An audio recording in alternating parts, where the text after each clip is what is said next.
Hola, soy Mauricio de Medina. Te mando un caluroso saludo en este inicio de año 2020 y hago este video como parte de una recapitulación de lo acontecido en el 2019. Para ello me estoy basando en varios indicadores y en el comportamiento de varios instrumentos financieros. En este video también menciono cuáles fueron los rendimientos de una amplia gama de instrumentos financieros.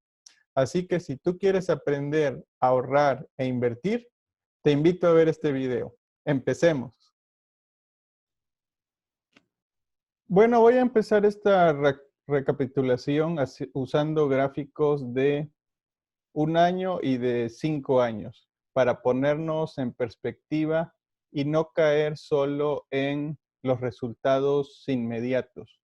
Voy a empezar con la inflación en México. La inflación en México a lo largo del año pasado fue reduciéndose, fue disminuyendo hasta el mes anterior, hasta los datos del mes anterior, teníamos una inflación en el orden del 2.9% después de haber pasado por 4% en algún punto del año. Esto es una buena noticia porque ya la inflación se encuentra dentro del objetivo del mandato de Banco de México. Si me pongo a ver la inflación ya en un periodo de 5 años, observamos que tuvo su punto más alto casi a finales del 2017 y la inflación vino a subir en el año del 2016, donde se ve una pendiente muy pronunciada que coincide con varios eventos que se dieron en el contexto internacional.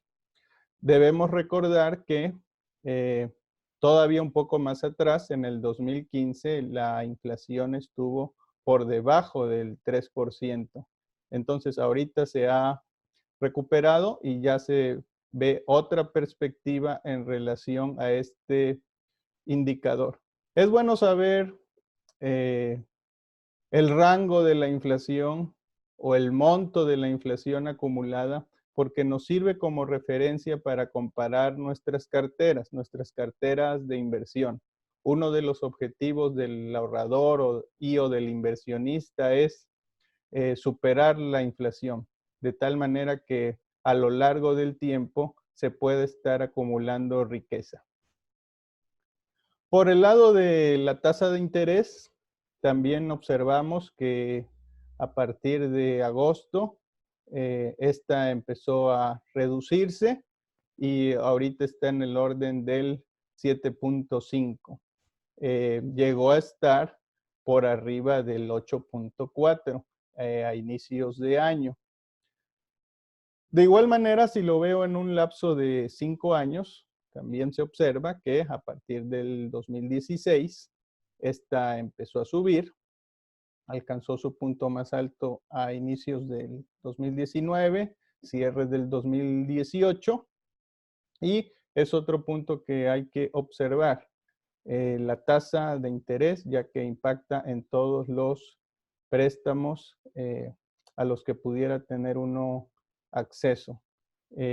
Obviamente tiene sus beneficios y sus no beneficios dependiendo de en qué lado se encuentre uno.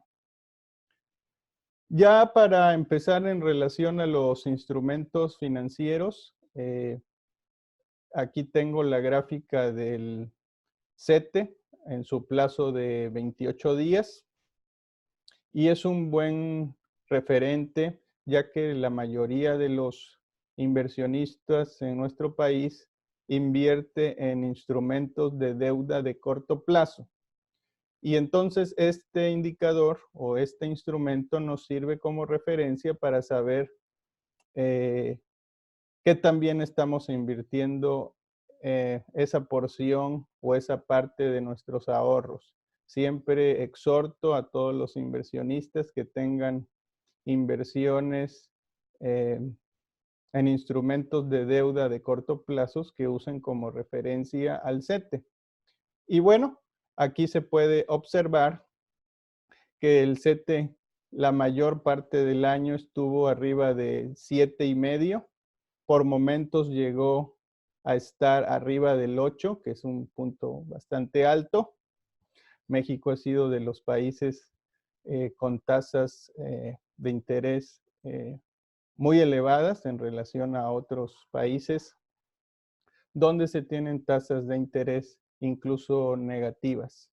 Ya México ya había estado en 8% en relación al pago de interés en CETES. Eso fue hace ya casi una década cuando se dio la crisis subprime. Lo que quiero hacer observación aquí es que actualmente el CETE está pagando por encima, de una manera muy notoria, por encima de la inflación.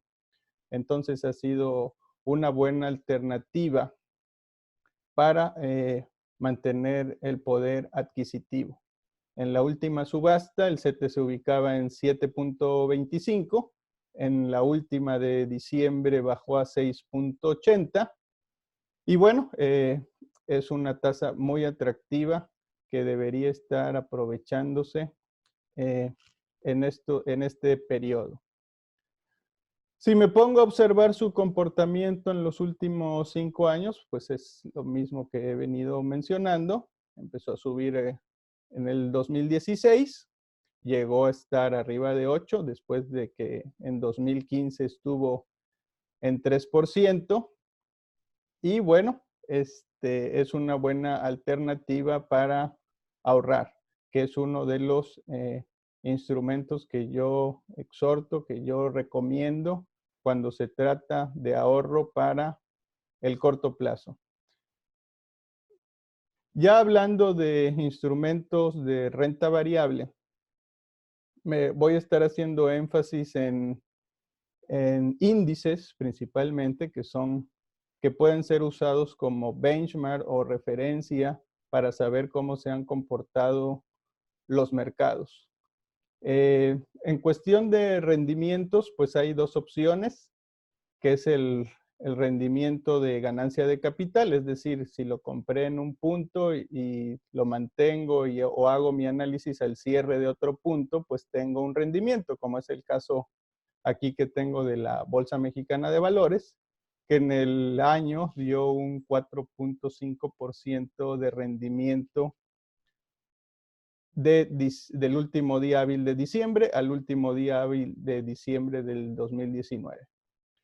Sin embargo, si hubo un inversionista que mantuvo en todo este periodo 2019 sin cambio su cartera y que tuvo a un ETF que sigue el índice que se llama Nasdaq, pues también gozó de la repartición o distribución de dividendos. Entonces ahí ya se tendría otro rendimiento que son prácticamente 3 puntos más. Un 7% se estaría obteniendo si no hubo cambios, si no hubo adiciones, si no hubo sustracciones y simplemente se mantuvo el instrumento. Lo que podemos observar es que el 2019 fue un año complicado, volátil. En julio, agosto hubo una caída importante que lo mandó por debajo de los 39,000 puntos. En ese mismo mes hubo un regreso también importante porque se fue de nueva cuenta a los 42,000. Parecía que en noviembre quería mejorar, no pudo, cayó a finales de noviembre y finalmente en diciembre hubo otro movimiento que ayudó a que las carteras cerraran de manera positiva en el año. Si me pongo a analizar, pues observamos que el año que pasó, el 2019, venía precedido de una fuerte caída en el último trimestre del 2018, que hizo que el índice cerrara de manera negativa el 2018, de manera muy importante, una caída que no se había observado igual desde hace más de 10 años en la crisis subprime, en la crisis hipotecaria. Esto fue producto de varias situaciones, tanto internacionales como varios anuncios en el entorno nacional. Lo que podemos observar en los últimos 5 años del comportamiento de la bolsa mexicana o de este índice es que, bueno, hay un cierto estancamiento, no ha podido superar de manera importante eh, su indicador, sus rendimientos, su desempeño. En el 2017 parecía haber un poco de ánimo, llegó a alcanzar su máximo histórico, arriba de 50,000 puntos, pero ya han pasado 2 años y lo cierto es que no ha podido mejorar su desempeño. De ahí que una de las recomendaciones, una de mis recomendaciones es pensar o invertir de manera global. Como inversionistas está muy sesgado querer invertir en lo que conocemos. Sin embargo, hoy en día, con todo el advenimiento de la tecnología, con tantas opciones de inversión que hay, sobre todo en instrumentos financieros, es importante tener una cartera diversificada con una visión global. Y de ahí parto para mencionar el siguiente indicador, el siguiente instrumento. El siguiente instrumento es el Standard & Poor's. Es un índice, el Standard & Poor's 500, tiene 500 empresas. Aquí en esta gráfica podrán observar que se llama SPY asterisco. Este es un ETF que sigue el comportamiento de este índice y que puedo comprar en México a través del Sistema Internacional de Cotizaciones. El 2019 fue un año bastante bueno para el Standard & Poor's. Tuvo aproximadamente un 23% de rendimiento. Si le adicionamos los dividendos, pues igual se va a 26%. Tuvo momentos complicados, como es natural en la renta variable. En la renta variable va a haber subidas, va a haber bajadas, algunas muy pronunciadas, muy rápidas. En cuestión de días pueden ver un movimiento del 5%, a veces hasta un poco más. Y de ahí que sea muy importante que el inversionista que pone una parte de su patrimonio en renta variable la use para objetivos de mediano, largo plazo, que es donde se concentran los rendimientos. Si me pongo a observar, igual 5 años atrás, pues vemos que ha sido una pendiente positiva, importante, lleva prácticamente 10 años subiendo, a excepción del 2018, donde también hubo un desempeño negativo. En el último trimestre se ajustó la bolsa, y no solo la mexicana, sino a nivel mundial. De ahí que, pues en los últimos 10 años, 9 años hayan sido positivos y solo uno negativo. Es una opción que también puede ser adquirida por medio de instituciones financieras, casas de bolsa nacionales. El dólar ha fluctuado mucho, es un instrumento de renta variable y lejos de pensarse que es una moneda que sube cada año, pues este año 2019 cierra con un menos 4%, lleva 3 años con un rendimiento negativo. Y aquí podemos observar que por momentos se dispara, ¿no? Llegó en agosto, llegó a costar más de 20 pesos y de ahí, bueno, ha venido bajando hasta colocarse por debajo de los 19 pesos. Si me pongo a observarlo, podemos ver que el punto más alto fue cuando el presidente Trump en Estados Unidos tomó posesión en el 2017. Ese fue el punto más alto del dólar, por arriba de los 21 pesos, pero ya no hemos vuelto a tocar esos niveles. De ahí que hay que ser muy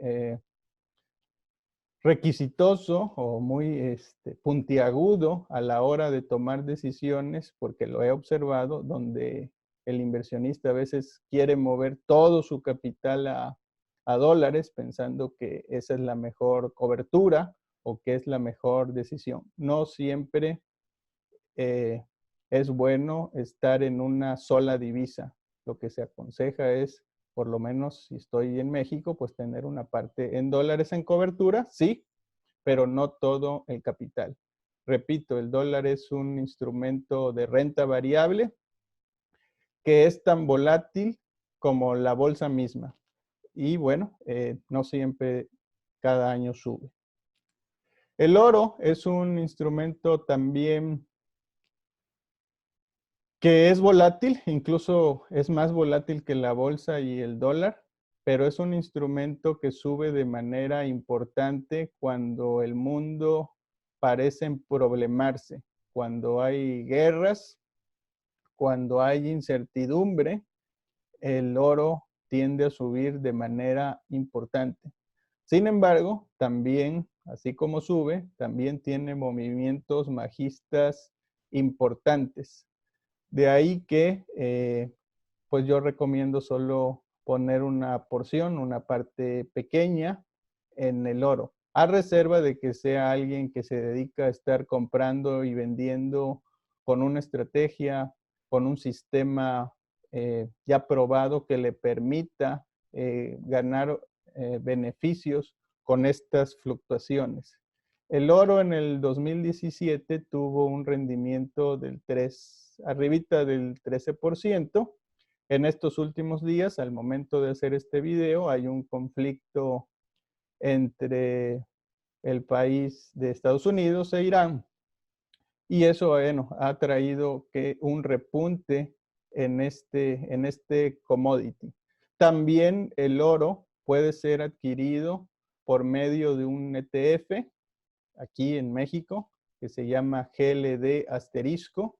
Aquí puedo mencionar su precio de la última postura del día de ayer, de 2,780 pesos. Entonces podría yo, si ese es mi interés como inversionista, tener algo invertido en oro, pues comprar un ETF que se llama GLD.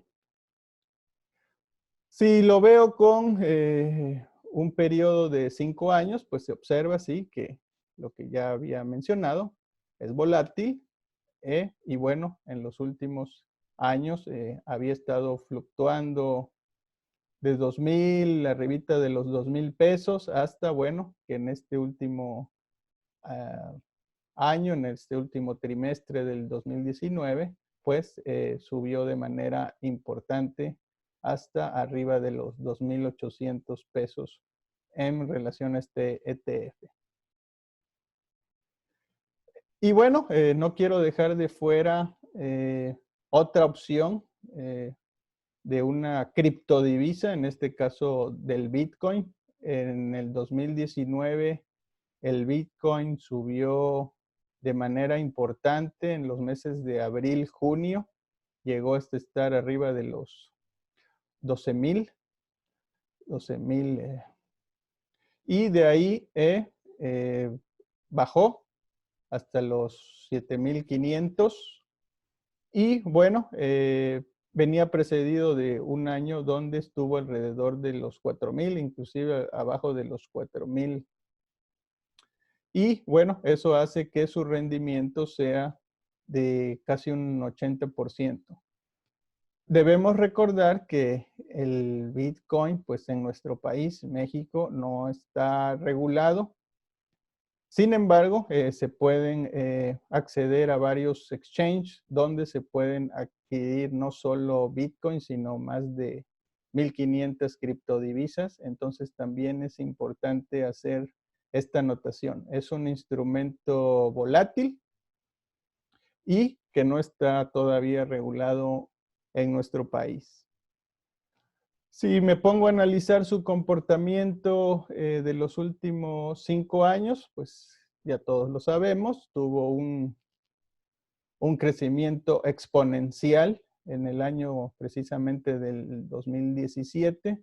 Fue una barbaridad, de ahí se ajustó en el 2018, venía de una caída muy importante de más de un 50%, para en el 2019 tener otro incremento importante. Y entonces aquí se observa claramente su volatilidad y bueno, por eso siempre sugiero que si se va a colocar una parte del patrimonio en este tipo de instrumentos, pues no sea una parte representativa. Uno de los errores que a veces se comete a la hora de invertir en instrumentos que no se conocen es querer volverse millonario de la noche a la mañana. Y lo que aconsejo siempre es mesura, con un portafolio diversificado, conocer los instrumentos de inversión, cómo funcionan, cómo se gana, cómo se puede llegar a perder, para entonces poder tomar una decisión. Y bueno, para cerrar esta recapitulación, he dejado este instrumento para lo último. Este es un índice de fibras, se llama Fibra TC, que agrupa varias fibras nacionales. Como ya he mencionado en videos anteriores, una fibra es un fideicomiso de inversión en bienes raíces y es una opción adicional que puede servir en la construcción de portafolios de inversión. Tiene características muy particulares. Se puede ganar con la diferencia de precios, pero tienen como distintivo que pagan de manera trimestral una distribución de efectivo proveniente de las rentas de los bienes raíces. De ahí que sea un instrumento híbrido, que tiene, por decir así, una parte de pago de intereses y otra de ganancia de capital. Este año 2019 fue un muy buen año para las fibras. Tan solo este índice subió 29%, tan solo en precio.